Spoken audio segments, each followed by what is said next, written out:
Hi there, welcome along to yet another edition of Passports. I'm Ronald Arufendika, joined today by Innocent. Innocent, how are you doing, man? I'm good.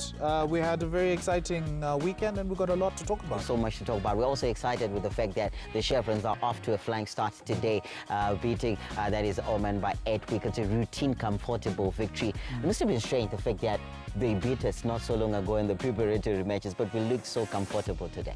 Yeah, it kind of looks like a sneak attack by the Chevrons. Yeah. They kind of gave the game away in the preparatory match, and today like they showed they thought out. We beat this guy, so we're going to do the same today. At one point, I think Oman were 19 for 4. Yeah. Some great bowling, especially from Zarabani, who was the man of the match. I'm sure he was the man of the match. Yeah. And some great fielding as well. It kind of reminded me of the Chevrons of old. Very disciplined in the field, disciplined with the ball as well. Gives us a bit of hope going into the other matches. I know we're going to be playing against Ireland, we're going to be playing against Sri Lanka, and of course the might of Australia. Australia. So we're talking of the other day, the fact that we managed to qualify for the Super 12 comfortably, top of our group last time. But this time around, we've got Sri Lanka, we've got Ireland, we've got Australia. Australia are always going to be their favourites in any cricket tournament. But then you look at this Chevron side with the fact that we've managed to win. It's now a bit of an easier job, is it? We're probably allowed to dream of qualification, is it? Yeah, well, judging by the way that we beat Oman, we did it so comfortably today. And getting a few more points against Ireland and noting that we beat Sri Lanka last year, we also have a chance of beating Sri Lanka, who found it a bit difficult to beat Ireland in their match. We've always been the bogey side for Australia. We've made it very difficult for them. I'm an old guy, so I'll tell you about the 90s and early 2000s. We've always been a bogey side for Australia. I'm not saying we might beat them, but we're in there with a chance if the boys play with the determination that they did today. Yeah, so some good thing. Marumani came to you with a solid foundation for those that would follow him. 21 off 11 balls, which is very important. And we also had on the offensive Zarabani and Richard Garava coming to you with a couple of wickets. That's all we always ask for, is it, from the Chevrons? Why is it that they cannot consistently deliver? That's a problem, and we've talked about it over the years. That, you know what, maybe it's the mentality. Maybe we're just not used to that consistency. You've talked about 20s, but in this day and age, we need to be able to convert those 20s into 50s. Yeah.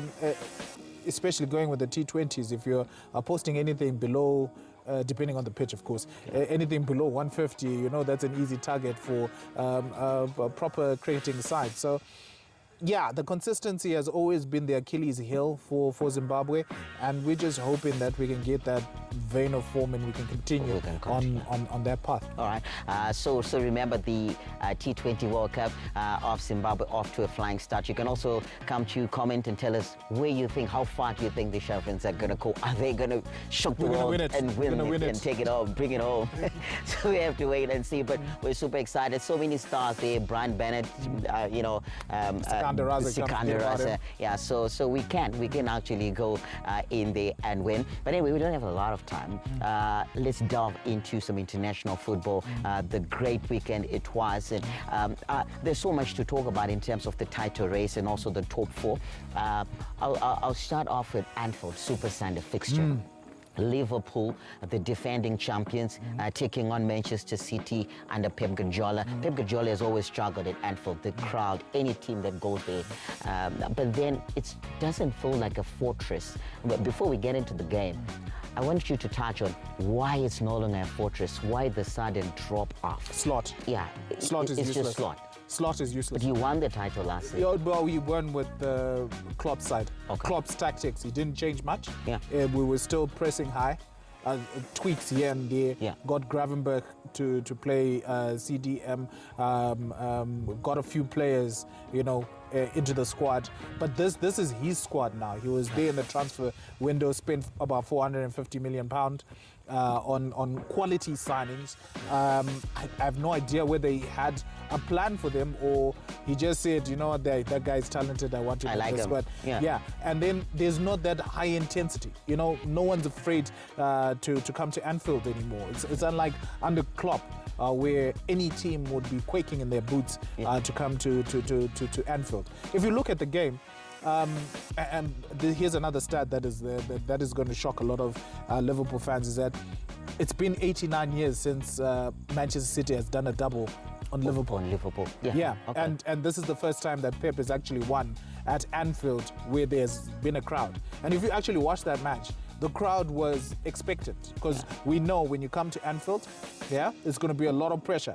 Yeah, the guys are going to be on you. They're going to be fighting for the ball. They want to please the crowd. Yeah. But if you find the first 40 minutes were totally dominated by Manchester City, and it had nothing to do with the crowd, nothing to do with the players, but the tactics that Arne Slot decided to put in that match, which were pretty much negative. Yeah. And the only reason why they scored a goal is that Manchester City in the second half of matches, they forget how to play football. They just go. Yeah, but then again, after 7 matches, Liverpool are the only side to actually lose to Manchester City in the second half.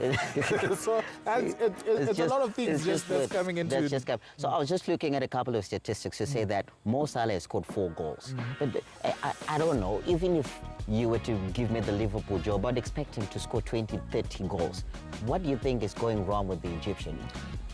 He's no longer the focal point for Liverpool. Okay. Remember last season, every time they got the ball, they were trying to find Mohamed Salah. So he had plenty of opportunity to go past defenders. You know, if he loses the ball, he's got runners who are willing to go get the ball, the likes of Soboslai, the likes of Gravenberch. He didn't have to track back like he's needed to this season. Yeah. But now with the introduction of the likes of Isak, the likes of Ekitike, Gakpo out wide, and of course Florian Wirtz in the middle, he's no longer the focal point for Liverpool. You know, so he's not going to give you that output that he gave you last season. And apart from that, there's something that has gone off with the Egyptian king. He's no longer himself. I don't know where the drop-off is, or whether there's been a problem between him and Slot, and he just doesn't feel like he's part of Liverpool. Remember, he complained about this. Was it early December? Yeah, just before the Africa Cup of Nations. So just lastly, it's going to be a 2-part question. Do you see Liverpool making it into those top 4? Because I think the focus now would be Champions League. Listen, we're only 2 points. Liverpool, I will say we, because I'm a Liverpool supporter. Yeah. We're 2 points ahead of Everton, who hardly spent anything in the transfer window. We've got a Chelsea side that has a new coach. They've gone 4 matches without defeat. They've been winning. Cole Palmer just scored a hat-trick for Chelsea. I don't see them losing too many matches going forward. We've got a resurgent Manchester United under Carrick that are finding it very easy to find those 3 points for each and every game. It's going to be absolutely difficult for Slot to turn it around, because basically I don't think he has the setup that is conducive for the English Premiership. And there's so many teams that know how to hurt his team. So many teams know how to counter Liverpool. If you look at the Man City game, Pep Guardiola had a simple task. Oh, okay, fine. If they attack, then just give me a direct ball and let's find Mamouche. And there were a couple of occasions where Mamouche got behind Konate and Virgil van Dijk. That has been happening throughout the season. And then lastly, Slot. Do you see him in charge of Liverpool next season? Is he going to lose the job? See, the problem with Liverpool and the Liverpool management is that they've got so many... so they're not that type of leadership that will say, he's got bad results, so therefore we're going to fire him. They'll probably give him until the end of the season. And I can tell you that if he unfortunately gets out of the Champions League and doesn't finish in the top 4, I don't see him having a job at the end of the season. But if he manages to get top 4, then Slot is going to be there next season, because I will tell you, Hughes will be telling you that, we've got faith, we understand his plan. Yeah, and then well, enough about Liverpool. Manchester City themselves. Is this the game that if they were to win the league title at the end of the season, this is the turnaround moment for them to come off late and get that winner in stoppage time, and also the resilience from their captain Bernardo Silva to keep going and keep it 6 points and get that victory at Anfield. Is it the game that you feel was the turning point this season? I will tell you one thing. There's a lot of things that need to change with this Man City side. All right, yesterday was a battle of teams that were very poor in defense. Yeah. I know there's an introduction of Gay, but that's not going to change much with Manchester City. Erling Haaland needs to start finding the back of the net. Just hoping that with the penalty that he scored, it might give him a bit of confidence. But there's also the thing about the second half. They seem to fall off. If Pep Guardiola is going to say, all right, fine, we're bad in the second half, he needs to let his players know that in the first half, you better be leading by 4 goals. Yeah, you better be finishing all those chances. Because they had plenty of chances against Liverpool. It could have been 3-0 at halftime, but they didn't take those chances. Yeah. And the moment that they don't take those chances in the English Premiership and with the way they play in the second half, it's not going to be easy for Manchester City to track down Arsenal, because if you look at Arsenal's squad right now, we've been talking over the years that the main reason why Arsenal isn't winning the league is because they don't have squad depth. But right now, if you look at that Arsenal squad, even the players that are on the bench are very scary. They can change the game. So whether it's going to be a turnaround for Manchester City, we'll just have to wait and see. We've got games in the midweek. We'll see how they play. And then they also feel that the youngest average age, the squad, the average age of 23, I think. They're on a rebuild. But do you believe that they're going to go to the similar problem that Barcelona faced? To say that after Xavi Hernandez, the likes of Iniesta, Messi, after they're gone, whether you've got billions and billions, you're never going to replace them. Are they ever going to replace the kind of quality, the De Bruyne's, the Bernardo Silvas, the Yaya Toures? Because you look at the drop-off in quality nowadays is not as fiercely, or maybe they're still young, they'll get it right. It's going to be difficult. You know what? There's no replacing certain talent. It's always going to be difficult to find a like-for-like player. It's all about evolving, right? Where we know they moved from Yaya Toure, Fernandez to Yaya Toure. Now they've got Rodri and CDM. These are all different types of players. So it's about evolving. What do you have, right? Can you use what you have to achieve your goals? And any great side will find a way, will find solutions to the problems that they're having. Okay. And then as we get to Fernandinho, the Brazilian. As we get to round up, Manchester United, Chelsea, they've got relatively inexperienced managers, but somehow they seem to be getting those points. 4 wins and 4 for both of them. Is this a honeymoon phase? Does it keep going, or this is just the new generation of coaches and that are stats driven and men management, and these guys could potentially land titles for the two clubs? You know what? But for Manchester, let's start off with Manchester United. We've seen this before. I think we've seen it when Scholes took over as the interim manager. They went on a run. They were winning matches, but it seemed to drop off at some point.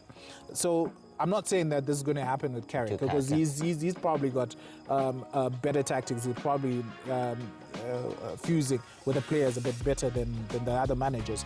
But I'm saying that there's always that fear that this is just the new manager bounce, where players want to prove to the rest of the world that, hey, you know what, it wasn't us. It was Amorim.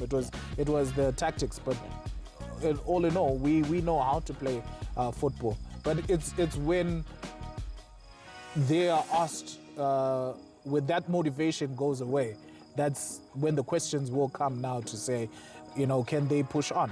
Because now they've gone 4 games without defeat. Will they be able to push on?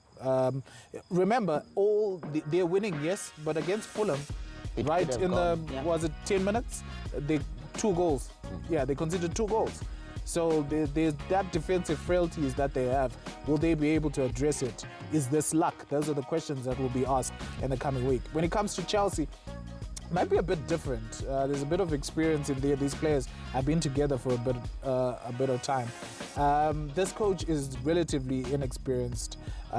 Coming to Chelsea, it could be another new manager bounce, but you know, the time will just tell us whether these two teams will consistently. But with the way things are going, yeah, they're on a good track. They're on a good track. And then lastly, we'll end with Arsenal.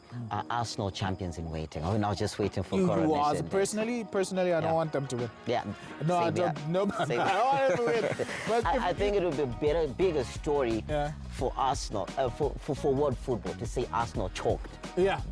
I would love them to bottle it. It would be a funnier story, yeah. I would love them to bottle it. But if you're looking at this Arsenal side, they've been fun. They're games that they played that you would probably think, no, you know, they shouldn't be winning. They've got no reason to win. They've won several games 1-0 off a corner kick. They're finding ways to win, and that's an indication. You know, when a team can find those 3 points out of nowhere, and when they're not playing well, that's just an indication of champions. Yeah. But then again, having said that, just a little bit of pressure, because now it's just 6 points, between themselves and Manchester City. Those are 2 games. Those are 2 games. Those are 3 draws. Yeah, and it could be. We'll then have to, because amongst them, none of them have won the Premier League, right? There's not that experience. Rodri has won the Premier League, so he probably will be telling everybody around him, hey, you know what, with this stage, this is what we do. This is what we do. Yeah. So, but with this Arsenal side, with a coach that has only been in 1 final, well, this is the 2nd final that is coming in the Carabao Cup. You know, you really don't know whether they'll be able to hold on. But with the squad and the way that they're playing, this could be Arsenal. This could be, because was it Piers Morgan is an Arsenal fan? He came to you and said this could be the greatest 25-man squad of all time. You know, because you look at Kai Havertz, it's quite strange stuff to say, but you know, you look at Kai Havertz, he hasn't been around. He comes through, he knocks Chelsea off their patch, and then you also have the likes of Gabriel Jesus, has been injury prone, but they've got so much depth and options. Especially that CF position where you've got Havertz, you've got Gabriel Jesus, you've got Gyökeres. If Gyökeres ain't playing, you've got Jesus. If Jesus ain't playing, you've got Gyökeres and you can use Kai Havertz. You can use you know, it's a lot. There's Eze who's there. Zubamendi finds goals from anywhere. Declan Rice can find a goal. Saliba is solid. Calafiori, Raya can catch a ball from anywhere. You got Kepa as your second. Yeah. I mean, you know what? If they're going to bottle it now, it'll be the biggest bottling of the league ever, because they've got the squad. We've talked about this last season, is that we didn't have a striker. They have a striker now in Gyökeres. They've got 3 of them in Havertz, Jesus, and Gyökeres. If they're not scoring, you've got the midfield chipping in. I think the only disappointment for the season has been their captain Odegaard, who hasn't been at his best. But really, Arsenal should. There's no reason Arsenal should win this league. Should not. So there you have it. You can also come to let us know who do you think are going to make the top 4. Can Liverpool turn it around? Can Manchester City chase Arsenal down? Or are Arsenal the champions in waiting? So you can always come to give us your comment and let us know. But otherwise, I think that we can go on. We can go on. But otherwise, I'm Ronald. I was joined by Innocent. Always a pleasure. Ciao, ciao.